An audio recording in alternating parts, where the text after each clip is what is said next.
نے بلوچستان کے 12 مقامات پر فتنہ ہندوستان کے دہشت گردوں کے بزدلانہ حملے ناکام بناتے ہوئے 67 دہشت گردوں کو ہلاک کر دیا۔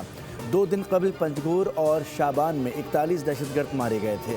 بلوچستان میں جہنم واصل کیے جانے والے دہشت گردوں کی کل تعداد 108 ہو چکی ہے۔ سیکیورٹی فورسز نے دہشت گردوں کے تمام حملے ناکام بنا دیے۔ مقابلوں میں سیکیورٹی اداروں اور پولیس کے 10 جوان شہید۔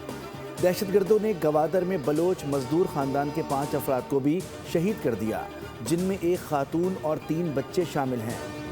فورسز کا دہشت گردوں کا تعاقب تاحال جاری، مزید دہشت گردوں کی ہلاکتوں اور نقصانات کی بھی اطلاعات ہیں۔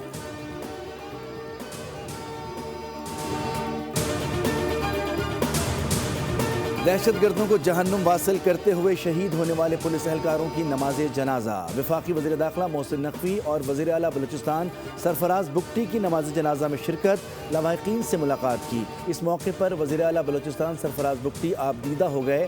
کہا، ہمارے شہداء کی قربانیاں کسی صورت رائیگاں نہیں جائیں گی۔ وفاقی وزیر داخلہ محسن نقوی کا کور ہیڈ کوارٹرز کوئٹہ کا دورہ۔ دہشت گرد حملوں اور سیکیورٹی صورتحال کے حوالے سے بریفنگ دی گئی۔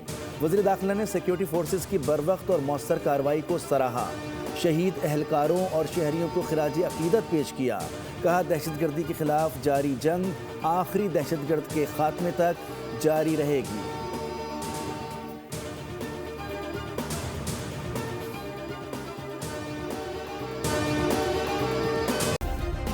سبسکرائب کریں اور بیل دبائیں تاکہ کوئی خبر رہ نہ جائے۔